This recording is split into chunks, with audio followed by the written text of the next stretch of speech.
Kita udah boleh mulai ya. Let's pray first deh sebelum kita mulai. Bapak, kami mengucap syukur ya Tuhan kalau hari ini kami diizinkan untuk berkumpul kembali di tempat ini Tuhan. Kami percaya Kau hadir di tengah-tengah kami, walaupun kami bertemu melalui Zoom Tuhan, tapi kami percaya hadirat-Mu nyata Tuhan. Terima kasih Bapak, jamah setiap kami, walaupun ibadah ini pendek Tuhan, tapi kami percaya Tuhan Roh Kudus-Mu bisa berbicara kepada setiap kami Tuhan. Terima kasih Bapak, sebentar kami mau menyembah Engkau, meninggikan Engkau Tuhan, biar Engkau yang bertahta di atas puji-pujian kami. Terima kasih Bapak, in the name of Jesus we pray, haleluya, amin.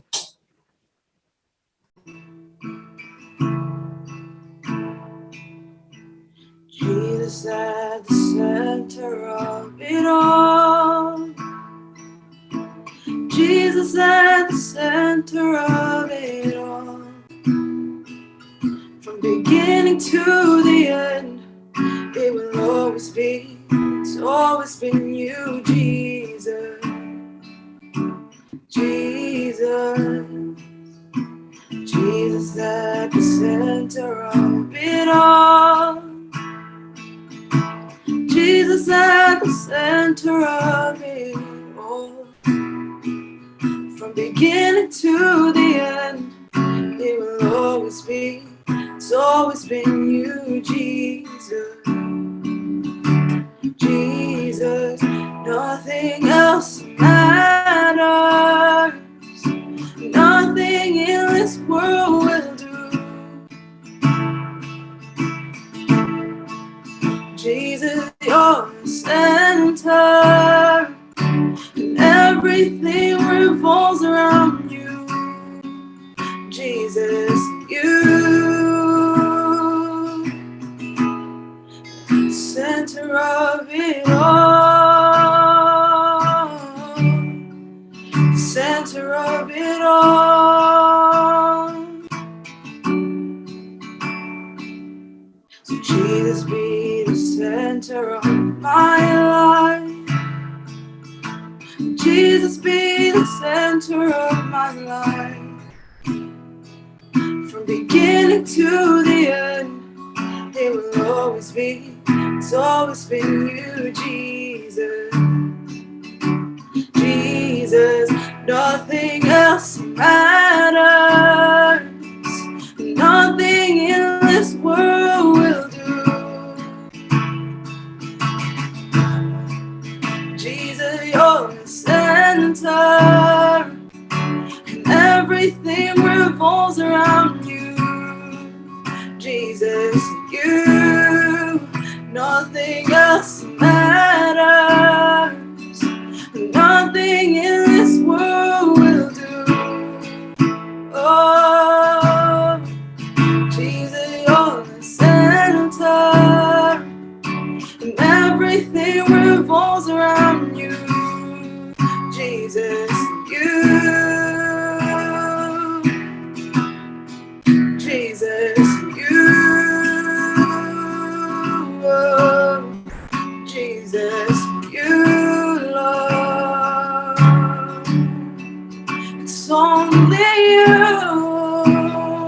Lord. From my heart to the heavens, Jesus, be the center. It's all about you.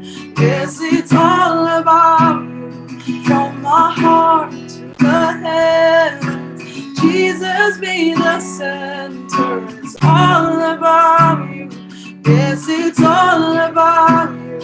From my heart to the heavens, Jesus, be the center. It's all about you. Yes, it's all about you. From my heart to the heavens, Jesus, be the center. It's all about you. Yes, it's all about you.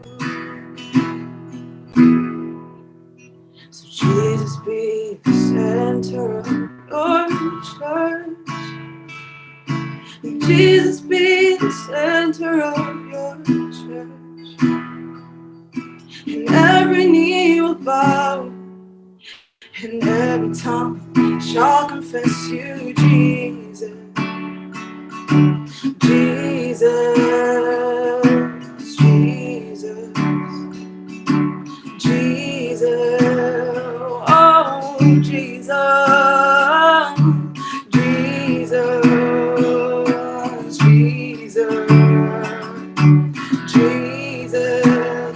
From my heart to the heavens, Jesus be the center. It's all about you. Yes, it's all about you. From my heart to the heavens, Jesus be the center. It's all about you. Yes, it's all about you.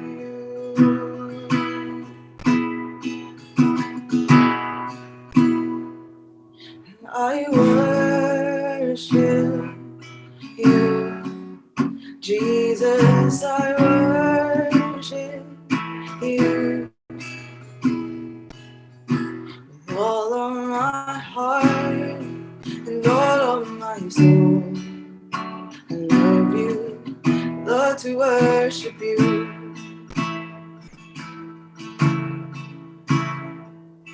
I worship you, Jesus, I worship you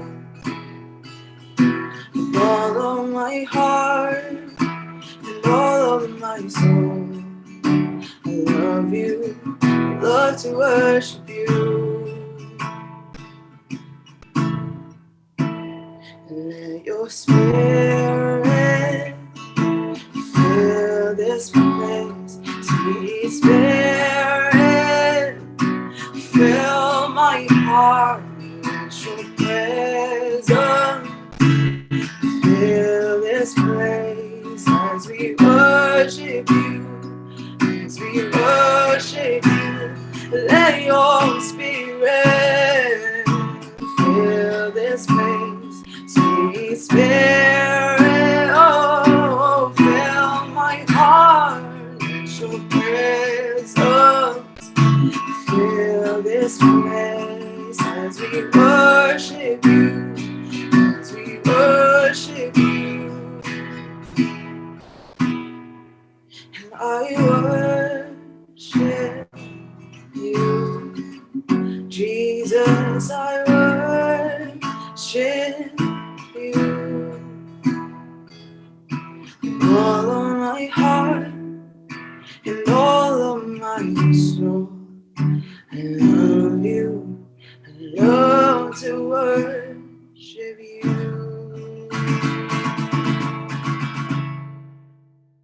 Thank you Lord Jesus for today Tuhan. Sebentar kami mau mendengarkan firman-Mu dari Denny Tuhan. Kami percaya Kau yang berbicara kepada setiap kami melalui Denny ya Tuhan. Apapun yang Denny sampaikan, lidah bibirnya Kau urapi Tuhan, sehingga apapun yang Denny sampaikan sesuai dengan firman-Mu, kehendak-Mu Tuhan. Terima kasih Bapa, jamah setiap kami siap mendengarkan firman-Mu. Thank you Lord, in the name of Jesus we pray, haleluya, amin. Morning, shalom semuanya. Thank you Joanna for beautiful worship. Keren banget. Feel God presence. Teman-teman, hari ini aku mau sharing tentang push, pray until something happen. Tentang berdoa. I think di sini aku nggak ada maksud untuk mengajari, menggurui atau apa. Ini just aku mau sharing aja sesuai apa yang aku pernah pelajarin dan gimana kehidupan doaku. Aku mau sharing aja di sini, teman-teman, apa yang aku tahu. Nggak ada maksud menggurui atau mungkin ini paling benar, nggak ada gitu. Nanti kan juga kita ada sharing satu sama lain ya. Jadi so enjoy aja. Kalau memungkinkan memang bisa open video, kita open aja biar kita bisa saling lihat wajah-wajah kita. Oke, kita maju aja. Teman-teman, tentang doa, aku harus bacakan tentang ini sih, Matius 6. Ini bagus banget soalnya. Dari Matius 6, Tuhan mengajarkan gimana sih kita berdoa. Coba aku bacain ya. Dan apabila kamu berdoa, janganlah berdoa seperti orang munafik. Mereka suka mengucapkan doanya dengan berdiri dalam rumah-rumah ibadah dan pada tikungan-tikungan jalan raya supaya mereka dilihat orang. Nah, aku berkata kepadamu sesungguhnya mereka sudah mendapat upahnya. Lanjut ya, ayat 6 ya. Tetapi jika engkau berdoa, masuklah ke dalam kamarmu, tutuplah pintu dan berdoalah kepada Bapamu yang ada di tempat tersembunyi. Nah, maka Bapamu yang melihat yang tersembunyi akan membalaskan kepadamu. Lanjut ya. 7-10. Lagi pula dalam doamu itu janganlah kamu bertele-tele seperti kebiasaan orang yang tidak mengenal Allah. Mereka menyangka bahwa karena banyaknya kata-kata doanya akan dikabulkan. Ayat 8, jadi janganlah kamu seperti mereka karena Bapamu mengetahui apa yang kamu perlukan sebelum kamu minta kepadanya. Ini ayat 8 nih keren banget sih buat aku. Nomor 9 ya, karena itu berdoalah demikian. Itu Yesus ngajarin seperti ini. Ini udah hafal banget pasti kita semua ya. Bapa kami yang ada di surga, dikuduskanlah namamu. Ayat 10, datanglah kerajaanmu, jadilah kehendakmu di bumi seperti di surga. Aku potong di ayat 10 ya. Aku coba summarize, semoga ini bisa membantu ya. Jadi dari beberapa ayat tadi ya, dari 5-10 itu aku ada mendapatkan beberapa poin yang bagus teman-teman tentang berdoa ini gimana sih gitu. Ini nomor 1 ya, semoga benar ya, jangan munafik gitu. Tadi benar ya, di ayat beberapa itu ada tulis mengucapkan doanya supaya dilihat orang gitu loh. Mungkin ini yang terjadi dulu ya, mungkin ini dulu sering banget terjadi, nggak tahu sekarang masih seperti itu enggak gitu loh. Mungkin di zaman yang udah canggih seperti ini, kita ngeliat di sosial media, mungkin ada orang yang mungkin seperti itu gitu loh. Correct me kalau aku salah, coba correct aku ya.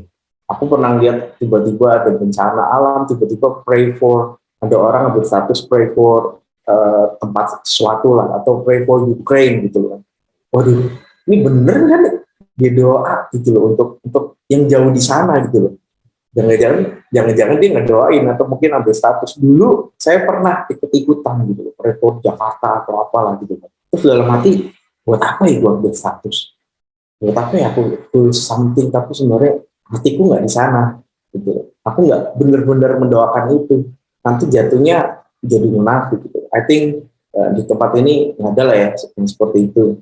Lanjut ke nomor 2 ya, tersembunyi. Ini aku suka banget nih. Masuklah ke dalam kamarmu, Bapamu tuh melihat kok apa yang tersembunyi dan Tuhan akan membalaskannya. Nah maksudnya apa? Melanjutkan poin yang pertama, jangan munafik itu supaya nggak dilihat orang, udah masuk aja dalam kamarmu. Artinya apa sih? Gitu. Artinya ini satu apa ya? Satu relation bahwa sebenarnya nggak seharusnya lu dilihat orang berdoa sampai seperti itu. Cukup ada di dalam kamar karena Bapak tuh tahu gitu apa yang kita butuhkan, apa yang kita lagi doakan gitu. Contohnya nih, misalkan tiba-tiba saya lagi berkhotbah seperti ini, tiba-tiba anak saya masuk gitu ke sini, boleh nggak? Boleh-boleh aja, karena apa? Dia anak saya gitu loh. Jadi atau mungkin di cross atau mungkin saya ganti. Tiba-tiba saya masuk kamarnya kalian gitu loh.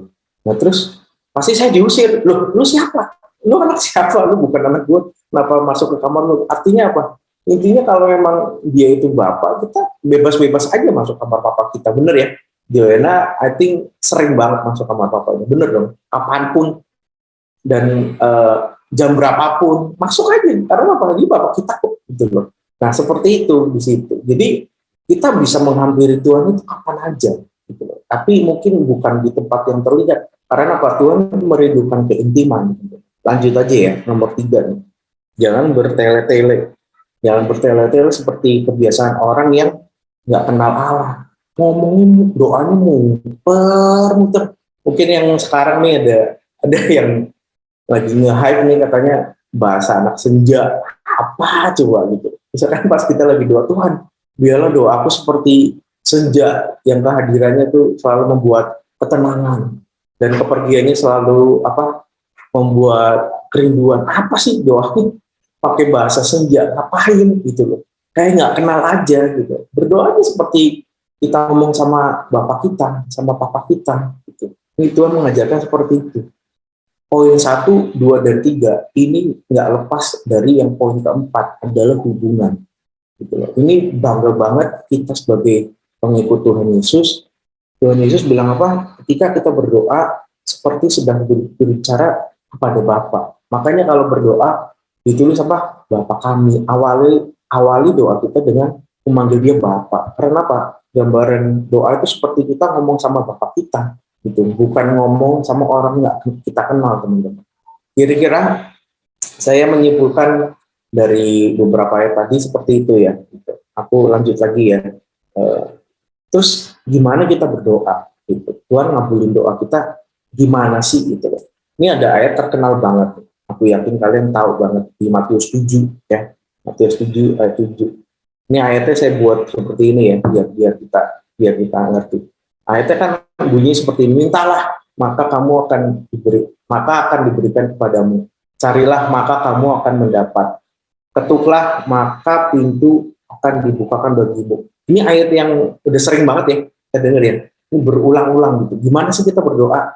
Ya minta gitu loh. Cari, ketuk gitu. Tapi ada something yang menarik ketika aku buka The Amplified Bible dan artinya ternyata berbeda banget, teman-teman. Perikopnya aja langsung berubah. Prayer and the golden rules. Jadi seperti ini, ask and keep on asking and it will be given to you. Seek and keep on seeking and you will find. Knock and keep knocking and the door will be open to you. Teman-teman, ini hal menarik nih. Satu saat aku pernah ada orang datang sama aku, dia bilang, kok aku doanya nggak dijawab ya, gitu.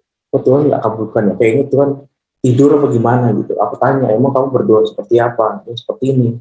Dulu sih gue doain, gitu. Dia bilang dulu gitu. Nah sekarang kamu masih doain nggak? Ya enggak kok. Soalnya kayaknya nggak ada apa-apa, nggak ada perubahan. Kayaknya yang aku minta nggak dapet deh. Ini Tuhan lupain aku apa gimana gitu loh. Lalu doanya dulu gitu loh. Sekarang lu nggak doain. Padahal di sini ditulis nggak cuma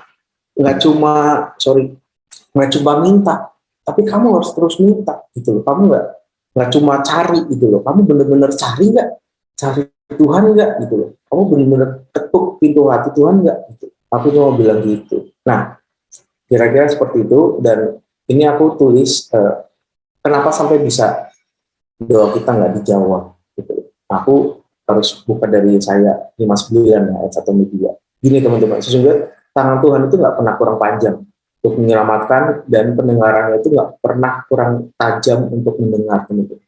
Tapi terkadang gini, ada yang merupakan pemisah antara kamu dan Allah.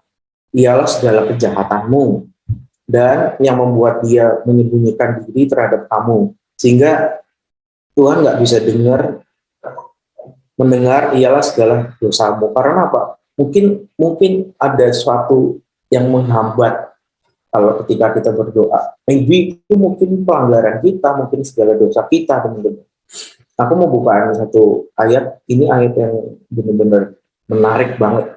Tapi terkadang gini, yang dibacakan itu hanya ayat Yakobus 5, 16, part 2-nya aja, part B-nya aja, bener nggak? Kita sering dengar ya, doa orang benar, bila dengan yakin didoakan, sangat besar kuasanya. Ini sering banget, ayat ini kadang jadi jargon, kadang jadi quote gitu, tapi lupa baca yang A-nya itu seperti apa sih. Padahal kalau kita baca the whole-nya, ditulis seperti ini, karena itu hendaklah kamu saling mengaku dosamu dan saling mendoakan, teman-teman, supaya kamu sembuh. Baru doa orang benar bila dengan yakin didoakan sangat besar kuasanya. Di sini aku tulis kuasa doa lebih dari kuasa doa. How come kapan dosa itu bisa punya kuasa? Kenapa aku tulis seperti itu? Gini, awalnya dosa itu mungkin ya sekali-kali bolehlah gitu kan. Terkadang seperti itu kan. Misalkan cheating atau apa. Tapi kalau ketika kamu lakukan itu terus, akhirnya dosa itu jadi menguasai hidup kita gitu. Akhirnya kita keterikatan gitu. Aku berdoa di sini nggak ada yang sampai keterikatan dengan dosa, karena dosa itu nggak ada sedikit pun membanggakan. Tapi ketaatan itu benar-benar mengetuk hati Tuhan gitu. Sekali lagi ya, dosa itu sedikit pun nggak pernah bisa membanggakan. Mungkin kelihatannya enak, mungkin kelihatannya fun, tapi sebenarnya nggak ada sedikit pun membanggakan, tapi mematikan, teman-teman. Hati-hati di situ ya. Makanya di sini aku tulis kuasa doa itu lebih dari kuasa dosa. Dalam dalam terjemahan lainnya dikatakan dalam Amplified Bible di sini katakan dia heartfelt and persistent prayer. Jadi nggak sekedar kita nggak sekedar kita benar-benar berusaha, tapi di sini dengan sepenuh hati dan persistent prayer. Ada di situ ada kata-kata persistent prayer. Aku jadi ingat satu kisah dalam Alkitab. Masih ingat ya tentang Hana ya? Ini aku bikinkan seperti ini biar jelas nih, kita nggak buka-buka ayat, semuanya ada di sini kok. Ini dalam 1 Samuel 10 gitu. Di sini ada seorang bapak namanya Elkana, punya istri dua ceritanya, Hana dan Penina. Ini ada kolom nomor 1 ya, aku bacakan ya. Hana ini punya masalah yang serius gitu. Hana ini punya masalah yang serius, tapi kita lihat ya gimana cara dia berdoa sampai Tuhan membukakan sesuatu buat dia. Nah, yang pertama masalahnya apa? Dia nggak punya anak, gitu loh. Yang di sini dikatakan firman Tuhan gini, yang seorang bernama Hana, yang lain bernama Penina. Penina mempunyai anak, tetapi Hana nggak punya. Ini problem pertama, teman-teman. Hana punya problem pertama, nggak punya anak. Itu sudah serius banget. Karena dulu bagi mereka ini kalau sampai nggak punya anak itu kayak curse, tau gak sih, kayak kutukan gitu. Wah, lu dikutuk, lu nggak punya keturunan, ayo lu gitu kan. Seringkali dosa ini yang pertama tuh datang dari intimidasi, dari omongan orang. Wah, lu kacau, lu nggak bisa begini, lu nggak punya something gitu kan. Nah, ini bahaya banget. Kedua, penderitaannya makin lengkap. Dia mendapat tekanan dari Penina, yang istri yang lain itu. Nah, Penina nih nggak ditulis, Penina menyakiti hati Hana sehingga ia menangis dan nggak mau makan. Bahasa kerennya galau, teman-teman. Masih pernah ada yang nangis sampai nggak mau makan, galau, pusing, stres? Sama nih, Hana pernah alamin hal itu. Ini lebih menyakitkan lagi, nggak cuma bullying, tapi benar-benar itu sampai nusuk hati Hana. Dan yang ketiga, ini yang terlalu serius masalahnya. Tuhan menutup kandungan Hana. Ini luar biasa terpuruknya itu masalah Hana. Mungkin ini susah banget buat dia. Di sini dikatakan gini, meskipun ia mengasihi Hana, ia memberikan kepada Hana hanya satu bagian, sebab Tuhan telah menutup kandungannya. Wah, ini celaka banget gitu. Yang tutup siapa? Tuhan sendiri. Ini pas aku baca, wah, ini luar biasa. Gimana kalau kita ini datang kepada kita, Tuhan nutup segala jalan kita, Tuhan menutup segala masa depan kita. Terus kita mau apa? Gitu. Kita belajar dari Hana. Ini luar biasa banget. Di sebelahnya saya tulis ayat 10, dan dengan hati pedih ia berdoa kepada Tuhan sambil menangis terseduh-seduh. It's okay kalau kita nggak kuat, kita bisa nangis dalam hadirat Tuhan. Kita bisa datang sama dia dengan apa adanya. Tuhan, aku hancur nih, aku remuk nih, datang aja sama Tuhan. Lihat Hana ya, ayat 12 saya loncat. Perempuan itu terus menerus berdoa di hadapan Tuhan. Ini yang tadi slide sebelumnya saya tulis persistent prayer. Aku belajar dari seorang Hana bagaimana dia berdoa. Dia nggak pernah berhenti berdoa. Dia selalu terus menerus berdoa sampai apa? Itu mengetuk hati Tuhan. Tadi aku bilang ada ketaatan, dosa itu nggak pernah membanggakan, tapi ketaatan itu bisa mengetuk hati Tuhan. Apa sih yang lagi kita alami?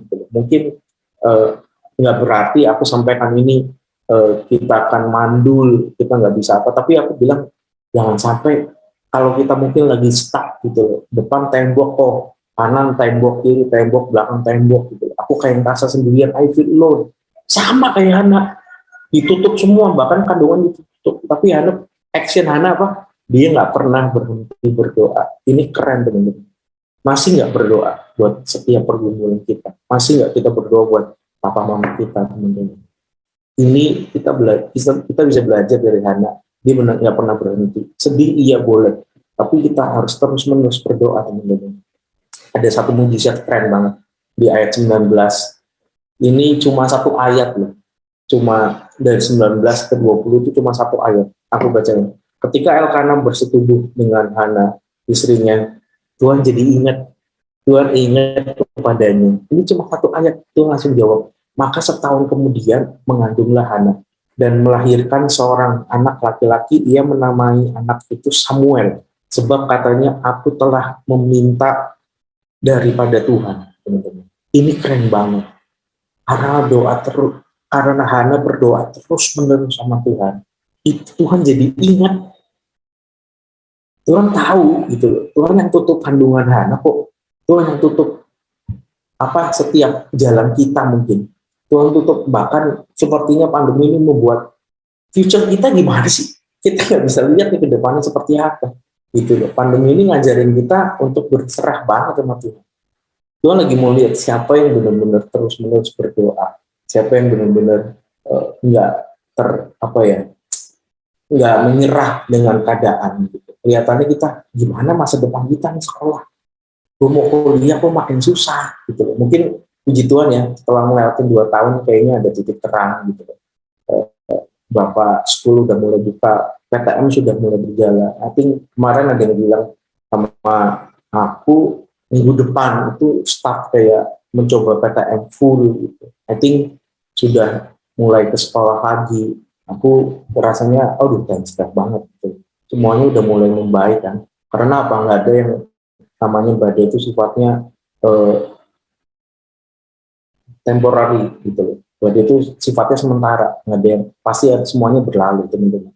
Benar ya, kita belajar dari Hana sini luar biasa banget, sampai dia terus-menerus berdoa sampai Tuhan ingat sama dia. Dan ya memang ada waktu setahun namanya mengandung itu memang ada prosesnya gitu. Memang, nah di sini aku bilang memang kadang Tuhan menjawab kita dengan proses, teman-teman. Ini aku ada mau share something. Mungkin kalian pernah mendengar ini, tapi ini benar-benar menurut aku ya, ini 3 cara Tuhan menjawab doa kita. Di sini aku tulis menyelaraskan kehendak kita dengan Bapa. Kenapa nanti aku akan jelaskan. Tuhan menjawab kita. Yang pertama nih yang paling cepat itu yes. Gitu. Di sini aku tulis Tuhan memberi apa yang kita butuhkan. Gitu. Kenapa yes? Ya Tuhan akan langsung kasih. Ketika itu kamu minta dan itu memang kebutuhan kamu. Tadi di ayat yang pertama kita baca ayat 8, Tuhan tahu kok setiap kebutuhan kita, gitu loh. Tapi kalau kita mintanya mungkin salah, itu mungkin di saya kita, Tuhan aku mau ini dong, aku mau ini gitu loh.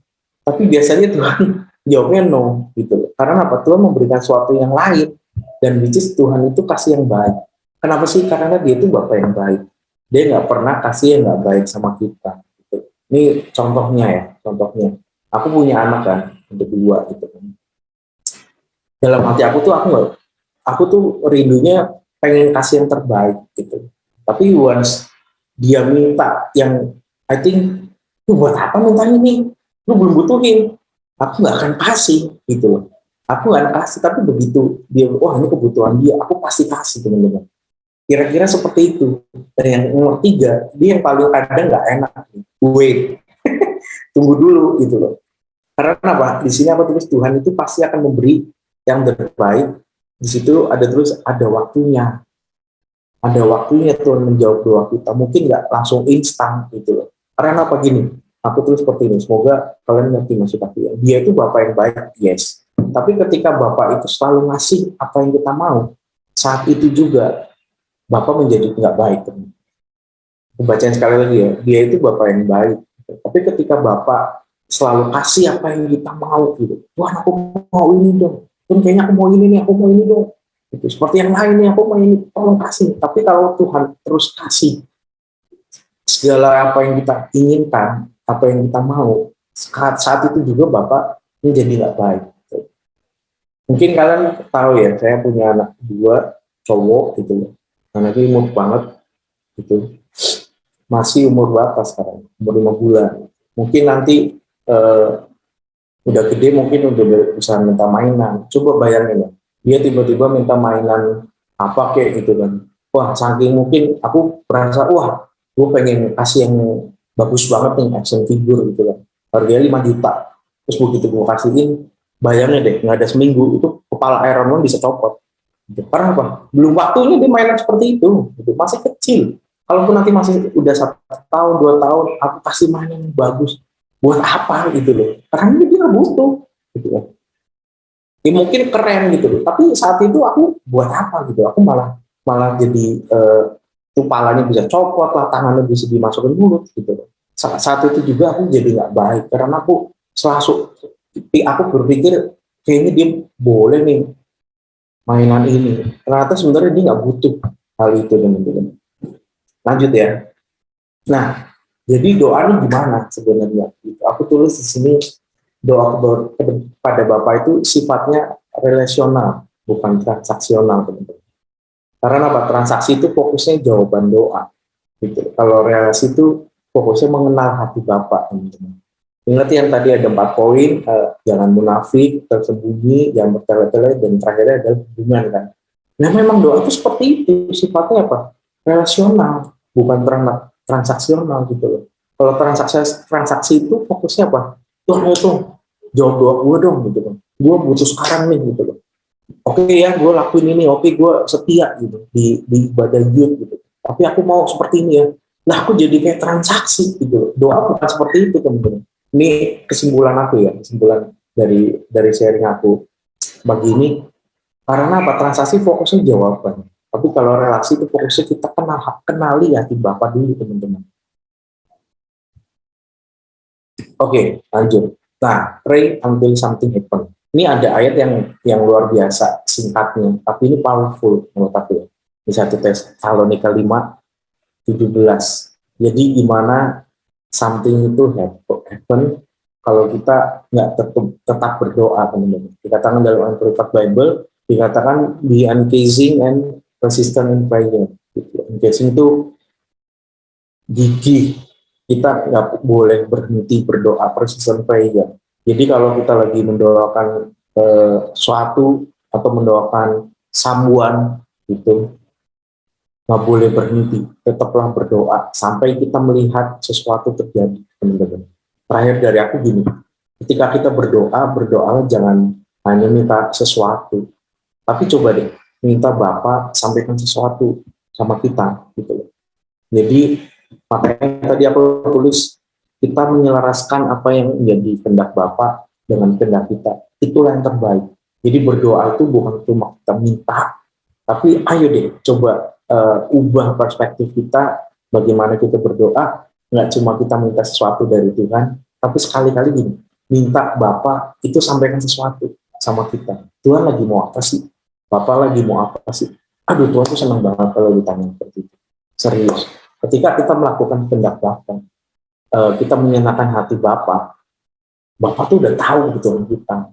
Setelah ini kamu harus bagaimana, setelah ini kamu harus lanjut kemana, setelah ini kamu harus ngapain. Tuhan udah siapkan sesuatu yang terbaik buat kita ini. Karena Bapak nggak pernah bisa kasih selain yang baik. Dia cuma bisa kasih yang terbaik buat kita. I think sharing aku pada hari ini cukup sampai di sini gitu loh. Aku tutup doa dulu untuk firman Tuhan, baru kita sharing ya. Yuk kita satu dalam doa. Tuhan, terima kasih buat hari ini Tuhan, kami bisa beribadah sama-sama Tuhan, melalui Zoom Tuhan, kami merasakan kehadiran-Mu, dan kami mendengar firman Tuhan, tentang bagaimana kami berdoa Tuhan. Biarlah Tuhan ini renew Tuhan our mind Tuhan, membuat prayer Tuhan. Dan kalau kami sedang mendoakan sesuatu Tuhan, beri kami kekuatan untuk kami terus berdoa Tuhan, dengan sepenuh hati kami, dan kami dengan persistent prayer Tuhan. Kami nggak pernah berhenti berdoa Tuhan. Karena kami percaya Tuhan, ketika kami terus berdoa Tuhan, itu mengetuk hati Bapa, terus mengetuk hati Bapak Tuhan. Tapi aku juga percaya Tuhan, ketika kami berdoa nggak hanya kami meminta Tuhan daripada-Mu Tuhan. Biarlah kami bisa belajar menyelaraskan apa yang jadi Tuhan mau, kehendak Bapak dan kehendak Bapak atas kami Tuhan itu terjadi di dalam nama Tuhan Yesus. Kami akan mulai sharing time Tuhan pada saat ini Tuhan. Berkati Tuhan setiap kami Tuhan. Terima kasih Tuhan, dalam nama Tuhan Yesus kami sudah berdoa dan mengucap syukur. Haleluya. Amin. Okay, so our verse of the week itu dari Ecclesiastes, or if I'm sorry if I say that wrong, but 3 verse 1, there's a right time for everything, and everything on earth will happen at the right time. Amin. Semoga apa yang aku sampaikan enggak mudah dimengerti ya. Nanti boleh share ke teman-teman. Nanti kalau videonya udah ada di YouTube, biar kita mendapatkan berkat yang sama. Oke? Kalau let's pray, oke? Let's pray. Bapak, kami bersyukur buat ibadah kami yang singkat Tuhan, tapi kami percaya firman-Mu Tuhan nggak akan pernah berhenti bekerja dan berbicara terus pada kami Tuhan.